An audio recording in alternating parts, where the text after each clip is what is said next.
Shalom Bapak Ibu Saudara yang dikasihi Tuhan, apa kabar? Kabar baik ya tentunya.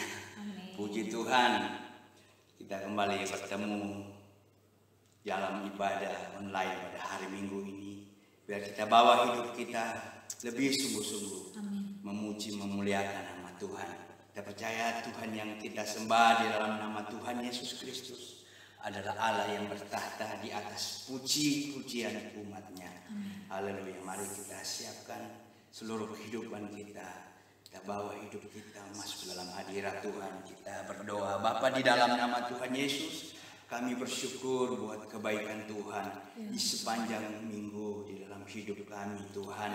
Kami rindu Tuhan pada hari Minggu ini datang di hadirat-Mu, membawa hidup kami, mempersembahkan yang terbaik Tuhan untuk memuji, menyembah Tuhan. Karena kami percaya Allah yang kami sembah adalah Allah yang luar biasa, Allah yang sudah menyelamatkan hidup kami. Kami mau siapkan hati kami Tuhan untuk memuji Engkau, menyembah Engkau di dalam roh dan kebenaran. Dalam nama Tuhan Yesus, haleluya, amin, haleluya.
Bersekutu denganmu selamanya. Katakan Allah Roh Kudus. Allah Roh Kudus, jemaah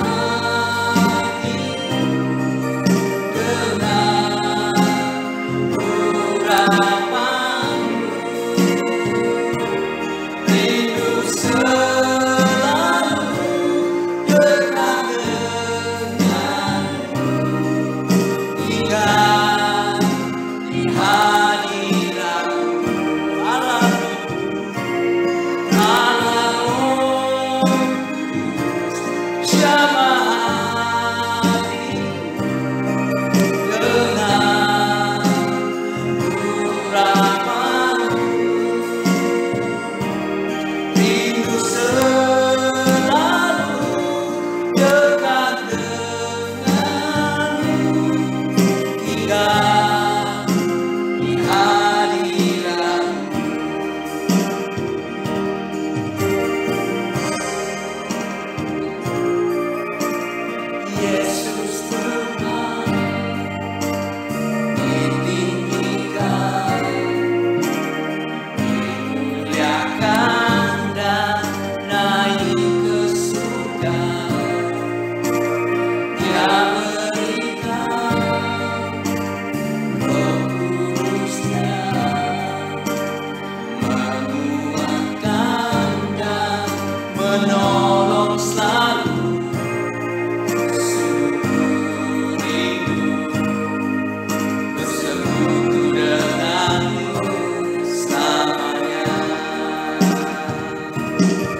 pagi yang indah, di mana kita bisa berjumpa dengan hadirat Allah.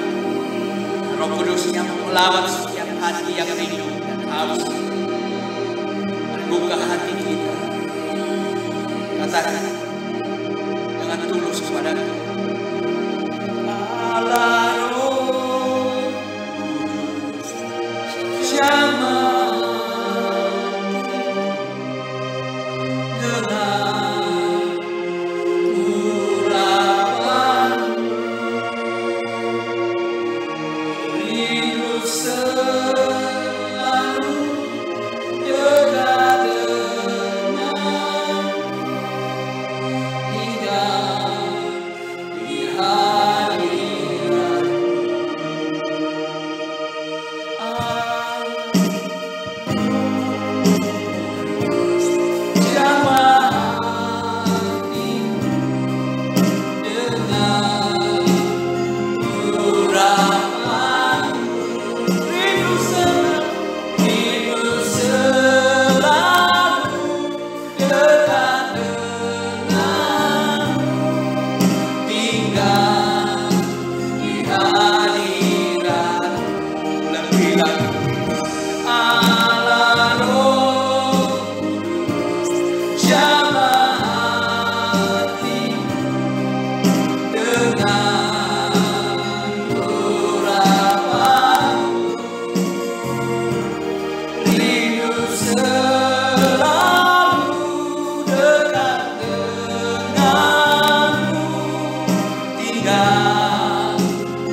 anugerahkan dalam hidup kami Tuhan.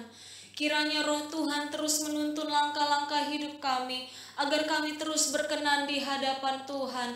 Pada waktu ini Tuhan kami mengucap syukur, Tuhan masih memberikan kami kesehatan, kekuatan untuk beribadah dan memuji memuliakan nama Tuhan. Kami percaya Tuhan disenangkan oleh ketulusan hati kami yang datang dalam hadirat Tuhan pada hari ini. Saatnya Tuhan kami akan mendengarkan kebenaran firman Tuhan. Berbicaralah di tengah-tengah kami, berbicaralah di antara kami, biar nama Tuhan dimuliakan dan kehidupan kami semakin bertumbuh dalam pengiringan kami akan Tuhan. Demi nama Tuhan Yesus Kristus, haleluya. Amin. Amin.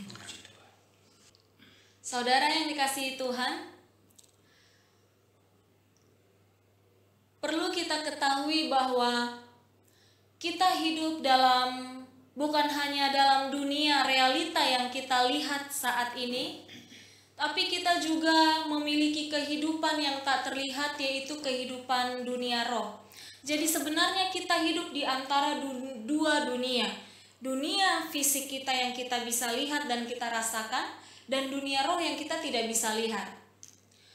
Nah, saudara yang dikasihi Tuhan, setiap kita akan dipengaruhi oleh setiap panca indera kita. Apa yang kita lihat, apa yang kita dengar, apa yang kita rasakan, itu akan mempengaruhi kondisi jiwa setiap kita. Itu sebabnya Bapak Ibu, kita perlu membangun roh kita perlu membangun rohani kita agar bertumbuh dengan baik di dalam Tuhan. Sebab apa? Sebab apa yang terjadi dalam dunia nyata yang kita lihat dan kita rasakan saat ini, itu adalah manifestasi dari dunia roh yang kita tidak lihat. Oleh sebab itu saudara yang dikasihi Tuhan, ketika kita kalah dalam atmosfer atau dunia roh, maka kita juga akan kalah dalam dunia nyata yang kita lihat. Ketika kita menang di dalam dunia roh, maka kemenangan itu akan termanifestasi dalam kehidupan nyata kita. Itu sebabnya kita perlu membangun iman kita untuk mengetahui segala sesuatu yang dikerjakan Allah di dalam kita. Bapak Ibu, dalam 2 Raja-Raja yang ke-6 ayat yang ke-15 sampai dengan ayat yang ke-17, saya akan bacakan untuk kita sekalian 2 Raja-Raja pasal 6 ayat yang ke-15 terlebih dahulu. Ketika pelayan abdi Allah bangun pagi-pagi dan pergi keluar, maka tampaklah suatu tentara dengan kuda dan kereta ada di sekeliling kota itu. Lalu berkatalah bujangnya itu kepadanya, "Celaka tuanku, apakah yang akan kita perbuat?" Saudara yang dikasihi Tuhan, dalam pasal ini situasinya adalah Nabi Elisa dengan bujangnya sedang dikejar oleh tentara yang dikirim oleh Raja Aram, dan mereka menemukan Nabi Elisa dan bujangnya ada di Dotan. Ketika mereka menjumpai Elisa dan bujangnya, mereka akan segera menangkap Nabi Elisa beserta dengan bujangnya. Tapi pada waktu itu langit masih gelap, pagi-pagi sekali, bujangnya sudah melihat bahwa sudah banyak tentara yang mengelilingi kota itu. Saudara, coba kita bayangkan ketika berbicara tentara yang datang kepada mereka, apakah ini tentara berkuda yang hanya 1, 2, 3, 4, 5 pasukan yang datang? Atau hanya 50-100 pasukan yang datang? Saya rasa tidak, saudara. Kenapa? Karena di sana dikatakan mengelilingi kota itu. Ini berbicara kota. Kota itu berbicara skala besar, saudara. Artinya yang dikirim adalah pasukan tentara berkuda yang begitu banyak jumlahnya. Dan ketika bujangnya melihat secara fisik, dengan matanya secara fisik, dia berkata, "Celaka tuanku." Ketika dia berkata celaka, ini sedang berkata bahwa ini sudah bahaya. Pada saat itu juga mereka akan dikalahkan dan mereka akan binasa di tangan tentara orang Aram. Saudara yang dikasihi Tuhan, bujangnya melihat kenyataan di dunia realita. Bujangnya melihat secara mata jasmani bahwa begitu banyak musuh yang mengepung mereka, dan saat itu juga mereka siap mati di tangan musuh. Tapi saudara lihat ayat yang ke-17, di sana ayat yang ke-16, jawab Nabi Elisa, "Jangan takut, Sebab lebih banyak yang menyertai kita daripada yang menyertai mereka. Saudara yang dikasih Tuhan, apakah Elisa melihat lebih banyak tentara yang menyertai mereka dibandingkan tentara yang dilihat mereka secara fisik? Tidak. Elisa adalah manusia biasa. Nabi Elisa itu manusia biasa yang sama seperti kita. Tapi secara spirit dia mampu melihat dan merasakan bahwa yang menjaga mereka lebih banyak dan lebih kuat tenaganya dibandingkan pasukan-pasukan yang mengepung mereka pada saat itu. Dia menaruh iman percayanya kepada Tuhan. Dia menang dalam dunia spiritnya, sehingga ketika dia menang dalam dunia roh itu, kemenangan itu termanifestasi atas Nabi Elisa dan bujangnya. Elisa tidak melihat apa-apa. Dia juga nabi biasa. Dia manusia biasa, saudara. Apa yang dilihat oleh bujangnya, ia pun melihat hal yang sama, bahwa begitu banyak musuh yang telah mengepung mereka. Tapi dengan imannya dia berkata bahwa Tuhan yang menyertainya, Tuhan yang ada bersama mereka, dan Tuhannya lah yang akan membela mereka. Sehingga dia berkata jangan takut. Kenapa Elisa bisa berkata jangan takut? Karena dia menang dalam dunia roh. Karena dia tahu secara spirit memang tidak terlihat, tapi dia percaya ada kuasa yang lebih besar dari apa yang ia lihat, yang melindungi mereka pada saat itu. Nah, saudara yang dikasihi Tuhan, waktu itu Elisa berdoa. Ayat yang ke-17, lalu berdoalah Elisa, ya Tuhan, bukalah kiranya matanya supaya ia melihat. Maka Tuhan membuka mata bujang itu sehingga ia melihat. Tampaklah gunung itu penuh dengan kuda dan kereta berapi sekeliling Elisa. Saudara yang dikasihi Tuhan, bujang Elisa ini tidak percaya, sehingga Elisa berdoa supaya ia mampu melihat keadaan yang terjadi di dunia roh saat itu, dan Tuhan membuka matanya. Yang perlu kita sadari adalah dunia yang kita jalani saat ini bukanlah dunia yang sesungguhnya yang bisa membinasakan kita. Enggak, saudara. Dunia yang kita jalani saat ini, dunia yang kita rasakan, kita lihat saat ini, memang bisa membunuh kita ketika mata rohani kita tidak celik, tidak terbuka, dan tidak terang. Oleh sebab itu kita harus membuka mata rohani kita bahwa ada kehidupan di mana kuasa Allah bekerja. Jika kita menang di sana, maka kita akan menang dalam dunia nyata. Jika di sana jika kegerakan Tuhan terjadi di sana, maka itu akan termanifestasi dalam dunia nyata. Oleh sebab itu Bapak Ibu, bangunlah, bukalah matamu, bangkitkanlah rohmu, bukalah mata hatimu, biar mata kita ini terang dan mampu melihat apa yang sebenarnya dikehendaki Tuhan dalam hidup kita. Dunia boleh semakin mengancam kita, dunia boleh semakin jahat, tapi tangan Tuhan tidak akan pernah berhenti untuk membela setiap orang yang percaya kepada Tuhan. Percayalah kepada Tuhan, karena apa yang kita lihat saat ini tidak sama seperti apa yang tidak terlihat. Yang tidak terlihat secara spirit, Allah selalu menjaga dan membentengi kita. Secara spiritual, Tuhan selalu membela dan membentengi kita. Tidak ada satu orang pun yang sanggup menyentuh setiap anak-anak Tuhan kalau Tuhan tidak menghendakinya. Kalaupun kita bersentuhan, tangan Tuhan yang akan membela kita dari setiap hal-hal yang tidak berasal dari Tuhan. Oleh sebab itu kita perlu membuka mata rohani kita untuk kita mengetahui siapa kita di dalam Tuhan. Siapa kita di dalam dunia roh ini. Tuhan membela kita atau tidak.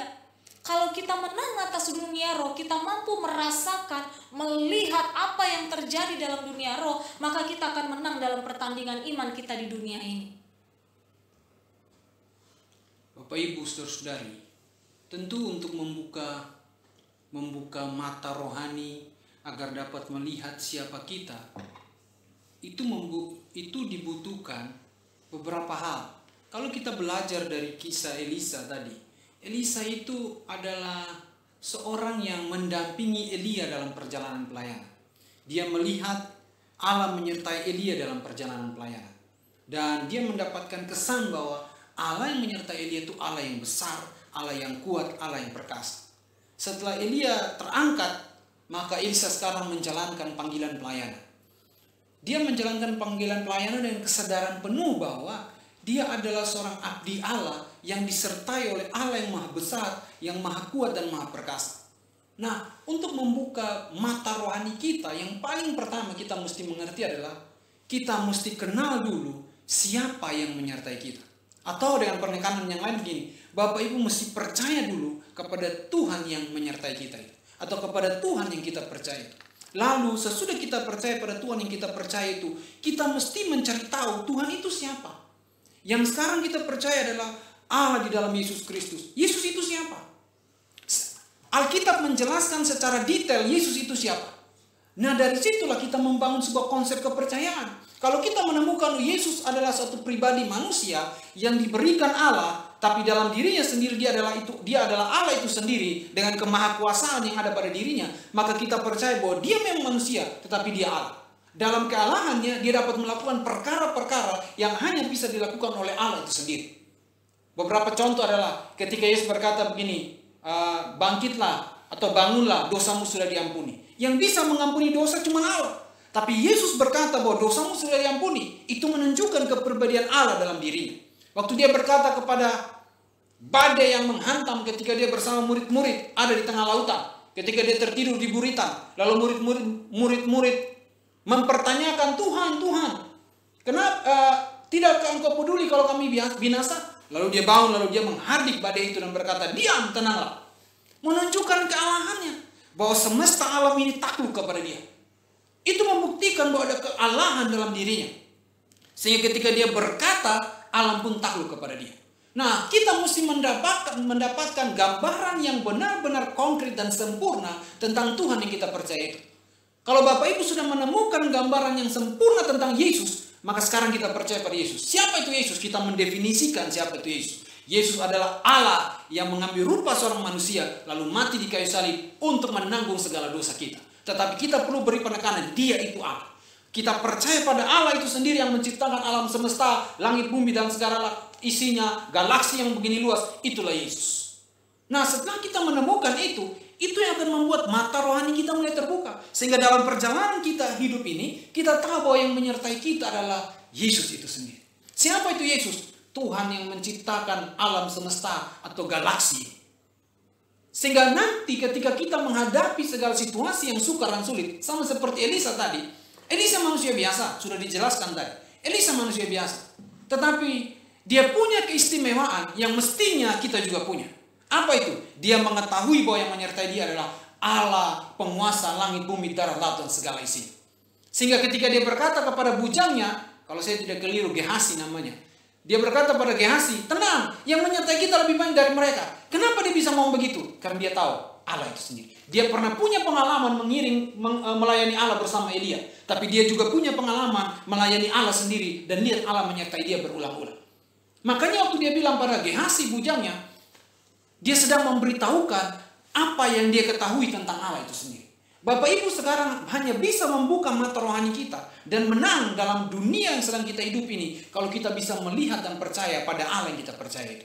Akhirnya nanti timbul keyakinan kita bahwa sekalipun masalah, sekalipun badai, sekalipun kesulitan, tapi kita akan tetap bisa melewati. Karena yang menyertai kita adalah Allah yang menciptakan langit, bumi, darat, laut, dan segala isi.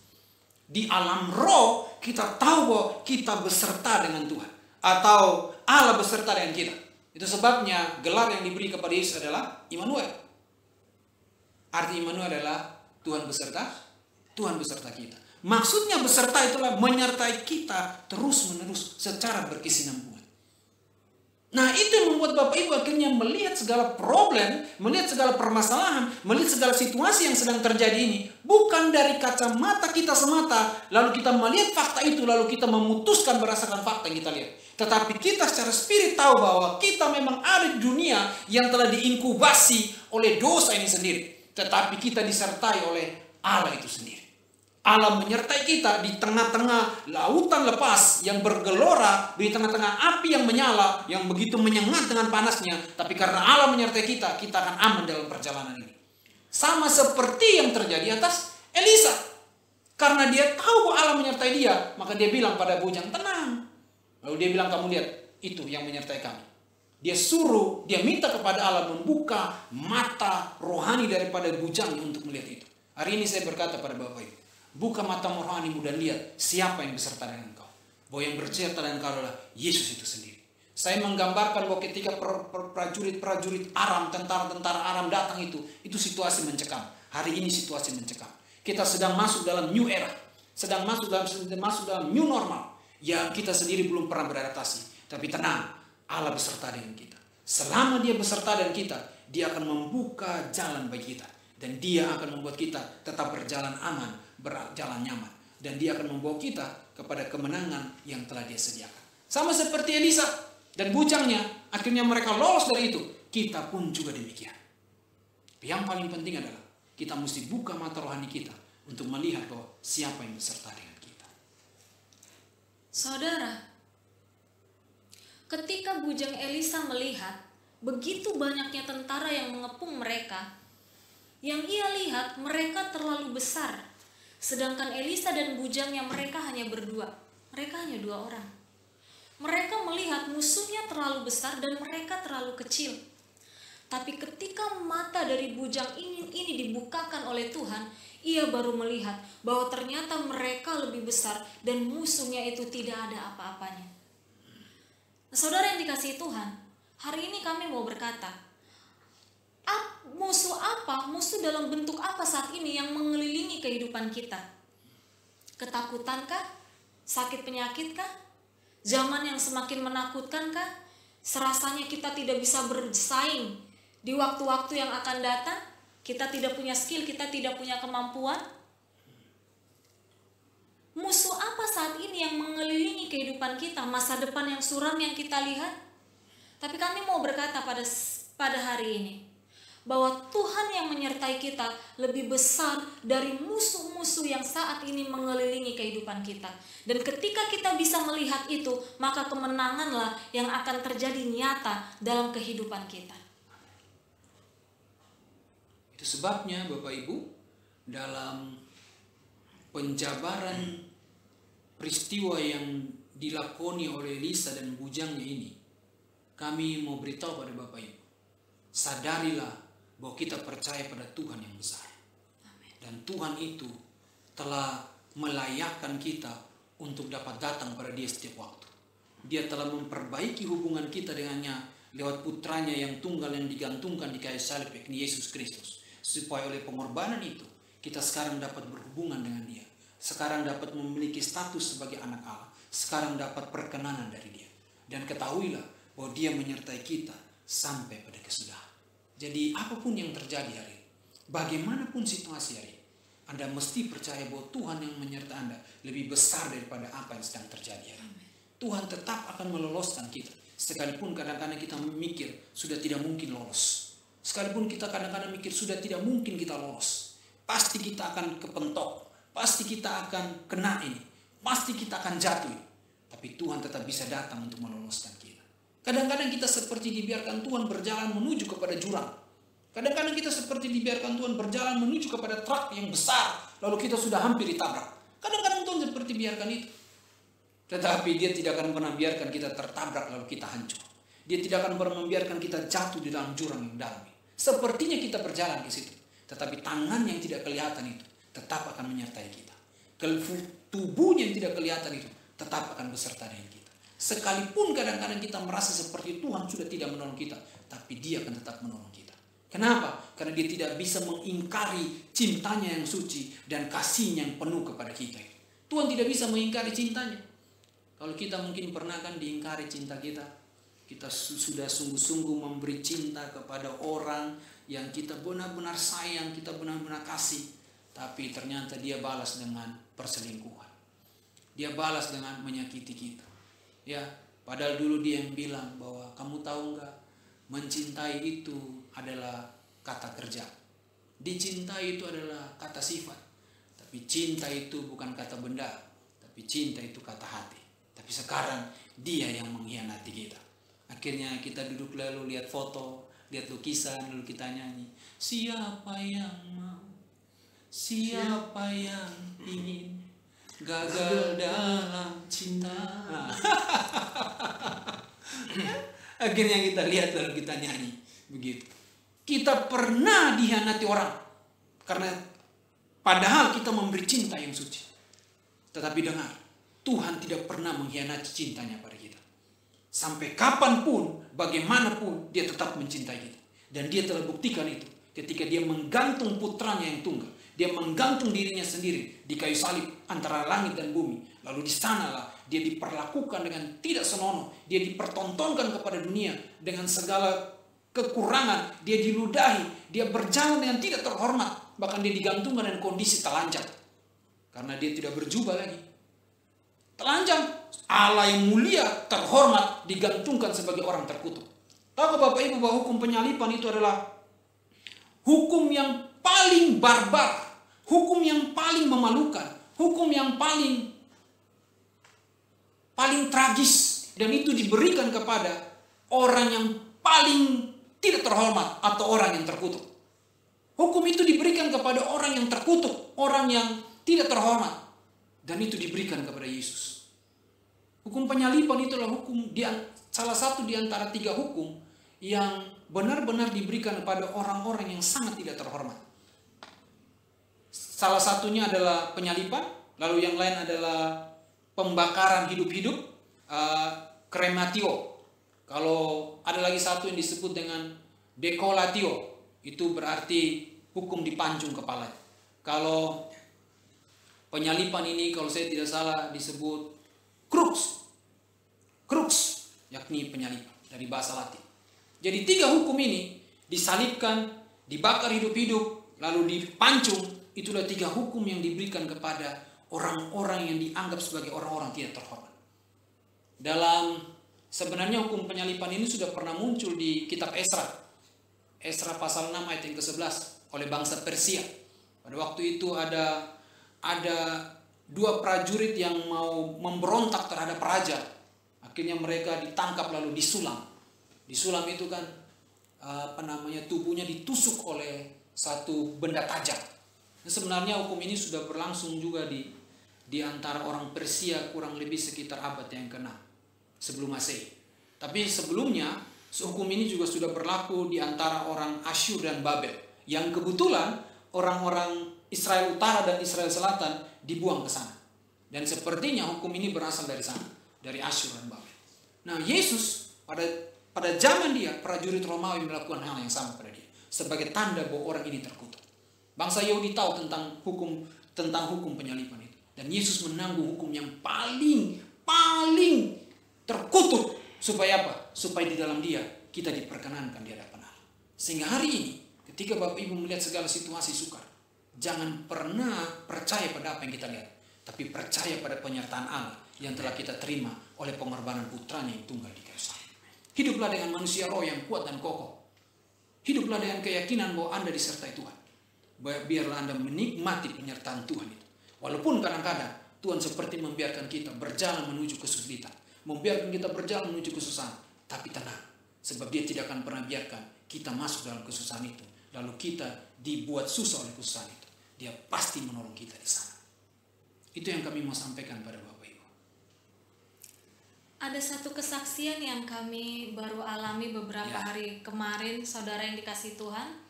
Kesaksian ini kiranya meneguhkan setiap kita yang mendengar bahwa Tuhan benar-benar ada dan Dia benar-benar menyertai orang-orang yang dikasihinya.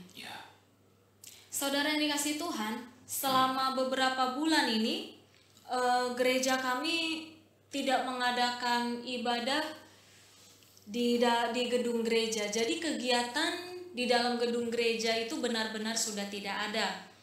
Kita hanya ibadah online saja. Namun biaya pengelolaan gedung gereja setiap bulan terus berjalan, saudara yang dikasihi Tuhan. Dampak dari COVID ini juga sangat berpengaruh, sangat berdampak juga bagi jemaat-jemaat yang kami layani juga. Sehingga biaya pengelolaan gedung gereja ini menjadi beban dan tanggung jawab kami sebagai gembala. Nah, saudara yang dikasihi Tuhan, kami terus berdoa kepada Tuhan supaya, karena menurut kami juga sudah tidak bisa untuk membayar tanggung jawab kami untuk membayar rutin biaya pengelolaan gedung gereja selama gedung gereja itu belum ada ibadah untuk beberapa waktu ini. Tapi hari demi hari yang kami jalani mengharapkan adanya mujizat, ternyata mujizat itu nggak datang-datang, saudara. Setiap hari kita minta Tuhan tolong kami, Tuhan tolong kami. Tapi rasanya kami gak melihat tanda-tanda Tuhan menolong kami. Yang ada setiap bulan dia semakin menumpuk, dia semakin bertambah, dia semakin menumpuk, dan nominalnya menurut kami sudah lumayan besar, sehingga membuat kami semakin kesulitan untuk bisa membayar itu. Nah, satu kali kami dikirimi surat teguran ya, saudara yang dikasih Tuhan, bahwa harus segera dibayar dan dilunasi seperti itu. Kami hanya bilang, ya kami pasti akan bertanggung jawab dan kami pasti akan lunasi, tidak mungkin tidak. Meskipun kami tidak tahu datangnya dari mana. Satu hal yang kami percaya, kami hanya percaya saja kepada Tuhan, bahwa Tuhan yang akan turun tangan, menyatakan kuasanya dan membela pelayanannya sendiri. Tapi Bapak Ibu tahu, bulan ganti bulan, semuanya itu nggak terjadi. Semuanya tidak terjadi. Surat yang kedua kembali dilemparkan kepada kami, saudara. Apa yang terjadi? Secara manusia, kami merasakan bahwa kami khawatir. Secara manusia, Bapak Ibu. Tapi kami terus belajar percaya kepada Tuhan, bahwa Tuhan kami lebih besar. Setiap bulan kami melihat masalah yang kami hadapi itu, biayanya semakin besar, mereka semakin besar dan kami semakin kecil. Tapi mata hati rohani kami selalu memandang Tuhan dan mau melihat Tuhan kami lebih besar dan masalah ini gak ada apa-apanya. Sampai satu ketika Bapak Ibu, di tengah-tengah pengharapan kami bahwa Tuhan pasti tolong kami, Tuhan pasti tolong kami pun belum menerima pertolongan Tuhan. Yang ada kami mendapat kabar sudah disegel, Bapak Ibu. Waktu kami tahu bahwa sudah disegel, ya secara manusia sebagai gembala hati kami juga hancur, ya saudara yang dikasihi Tuhan. Lalu mereka masih berikan waktu itu hanya beberapa hari saja untuk masih bisalah dilunasin seperti itu ya Bapak Ibu. Kalau segelnya mau dibuka, saudara yang dikasihi Tuhan, biayanya itu sudah semakin banyak. Dan mereka kasihnya beberapa hari saja. Secara manusia kami sadar dalam tempo yang sesingkat itu kami tidak mungkin bisa dapat berkat dengan nominal yang seperti itu. Kami sadar itu nggak bisa. Tapi dalam hati kami tidak ingin menceritakan ini kepada siapapun. Kami tidak ingin membagi beban ini kepada siapapun kecuali kepada Tuhan. Oh, secara manusia kami mengingat saudara-saudara kami yang bisa bantu kami, Bapak Ibu. Kami mengingat teman-teman kami yang bisa, rekan-rekan mungkin yang bisa bantu pelayanan ini. Tapi kuat di dalam hati kami, percaya saja kepada Tuhan. Percaya saja kepada Tuhan. Dan kami belajar melihat Tuhan kami lebih besar dari ini. Sekalipun kenyataan di depan mata, kami sudah dapat surat teguran beberapa kali. Sekalipun di depan mata ternyata itu gedung itu sudah disegel. Tapi Bapak Ibu, saudara yang dikasihi Tuhan, pada waktu itu malam Senin tanggal berapa ya? Tanggal berapa Juni? Senin pertama kalau tidak salah. Di tanggal 8 Juni kemarin, pokoknya Senin kemarin Bapak Ibu. Ketika kami mau live FB, Pak Gembala bilang sama saya, kamu yang pimpin FB malam ini. Saya pikir ya saya udah gak kaget. Kenapa? Karena saya di siang itu seperti mendapat sebuah ayat yang saya bawakan di Mazmur 133 bahwa mata Tuhan tertuju kepada orang yang berharap kepada kasih setia Tuhan. Waktu hari itu saya pikir Tuhan, saya harus bawakan ini live Facebook, live FB. Kami sendiri sedang mengalami kesesakan. Kami sendiri saat ini sedang membutuhkan mujizat Tuhan. Tapi waktu itu kami taat Bapak Ibu, malam itu. Dan saudara tahu, hari Selasa siang ketika kami sedang bercengkrama, Bapak Gembala tanya sama saya, sekarang kita harus bertindak apa? Tindakan apa yang kita lakukan? Bapak Ibu, ternyata kami berdua memiliki hati yang sama, kami sepakat, kita hanya bisa berdoa, bersujud, minta Tuhan yang turun tangan. Hanya tangan Tuhan saja yang lakukan ini semua. Tidak akan pernah kami meminta-minta kepada siapapun. Saudara tahu, Siang-siang kami lagi ngobrol, tiba-tiba ada seseorang mengirimkan WA ke handphone Bapak Gembala. Dengan sopannya dia berkata, "Shalom, selamat siang Pak Pendeta, saya sudah lunasin semuanya." Dia tunjuk, dia kirim foto buktinya. Di situ kami kaget Bapak Ibu. Yang lebih mengejutkan lagi, orang yang melunasi ini adalah orang yang kami baru bertemu dengan orang ini satu kali saja. Kami cuma tahu namanya, kami cuma tahu wajahnya. Demikian juga dengan beliau. Beliau hanya tahu nama kami, beliau hanya tahu wajah kami. Kami tidak pernah punya hubungan yang dekat, kami tidak pernah punya hubungan yang baik, yang dekat begitu Bapak Ibu, saling mengenal satu dengan yang lain. Tidak pernah. Dan kami pun tidak menyangka-nyangka orang ini yang dipakai Tuhan untuk menyatakan kuasa dan mujizatnya. Hari itu kami cuma bisa lihat-lihatan, pelotot-pelototan, dan memuji-muji nama Tuhan. Kuasa Tuhan dinyatakan. Mungkin secara manusia Bapak Ibu, harusnya kami jatuh, harusnya kami menyerah. Udah disegel Bapak Ibu, bukan hanya dapat surat peringatan, sudah disegel. Sampai-sampai saya berkata, Tuhan, siapa yang Tuhan mau permalukan di sini? Gerejamu kah? Kami kah? Kami sudah tidak tahu. Tapi kami hanya percaya satu hal. Rancangan Tuhan tidak mendatangkan malapetaka bagi orang yang berharap dan percaya kepada Tuhan. Tuhan tidak akan mengkhianati janji-janjinya sendiri. Tuhan tidak akan mengkhianati anak-anak Tuhan yang berharap kepadanya. Tuhan tidak akan mengkhianati gerejanya. Tuhanlah yang akan turun tangan membela setiap kita. Amin. Tuhan kita ada Bapak Ibu. Terlihat kita dikelilingi oleh musuh, tapi sebenarnya bala tentara sorga lebih banyak lagi mengelilingi kita. Dan kuasa Tuhan sewaktu-waktu bekerja membela kita. Amin. Puji Tuhan. Baik Bapak Ibu, mari kita akhiri firman pada hari ini dan kita berdoa. Bapa, terima kasih untuk kebenaran yang sudah kami dengar. Biarlah kebenaran ini menambah pengetahuan kami, menginspirasi kami, dan membuat kami semakin teguh dan kokoh percaya bahwa Tuhan beserta kami. Tuhan mengurapi, menyertai kami semua. Dan biar hidup kami menjadi kesaksian ya Bapa. Semua hanyalah untuk kemuliaan-Mu sendiri. Dalam nama Yesus, terima kasih ya Bapa untuk kebenaran yang sudah kami wartakan. Dan terima kasih juga untuk semua yang sudah mendengarnya. Pujilah Engkau Tuhan Yesus. Terima kasih untuk hikmat pewahyuan-Mu atas kami. Dalam nama Yesus kami berdoa. Amin. Amin. Baik Bapak Ibu Saudara yang dikasihi Tuhan, tiba waktunya kita akan memberi persembahan yang terbaik untuk kemuliaan nama Tuhan. Persiapkan persembahan saudara, berikan yang terbaik yang saudara miliki untuk Tuhan-Mu sendiri. Persembahan, ucapan syukur, dan perpuluhan dapat ditransfer ke rekening BCA atau BRI atas nama Bapak Delonak Manas seperti yang tertera pada layar.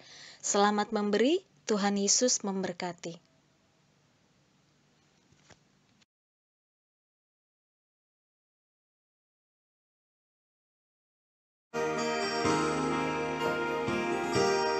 Kami perlukan keajaiban-Mu, kami butuhkan sentuhan tangan-Mu, kami tak dapat jalan sendiri, kami perlu Kau Tuhan, kami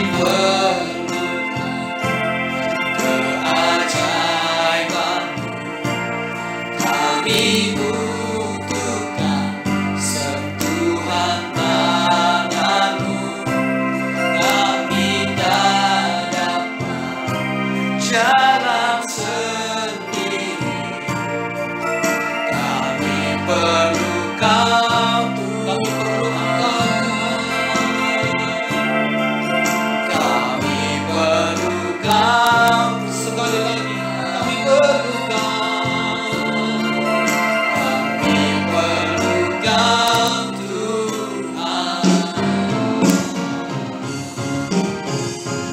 Bapak, terima kasih untuk semua kesempatan yang Tuhan anugerahkan pada kami dalam ibadah hari ini. Walaupun ibadah ini diselenggarakan via online, tetapi kami percaya bahwa Tuhan menyertai, memberkati. kami yang melayani, bahkan juga umat-Mu yang dilayani di rumah masing-masing. Juga kami bersyukur hari ini kami masih bisa menabur, memberi persembahan. Apa yang kami beri Tuhan tentulah adalah sesuai dengan kemampuan kami. Tapi kami percaya ketika kami memberi dengan tulus, dengan ikhlas, Allah dalam Kristus Yesus yang menghargai. Terima kasih ya Tuhan untuk rangkaian ibadah ini. Dan sekarang kami mau akhiri ibadah kami ini. Dan Tuhan yang memberkati kami. Bapak, Ibu, saudara-saudari, mari arahkan hati pada Tuhan dan terimalah berkat Tuhan. Tuhan memberkati dan melindungi kita. Tuhan menyinari kita dan wajahnya dan memberi kita kasih karunia. Tuhan menghadapkan wajah pada kita dan memberi kita damai sejahtera. Berkat dari Allah, cinta kasih dalam Yesus Kristus, dalam persekutuan Roh Kudus, turun menyertai kita mulai waktu ini sampai selamanya. Demi nama Tuhan Yesus, kita berdoa, kita diberkati. Haleluya. Amin. Amin. Tuhan memberkati.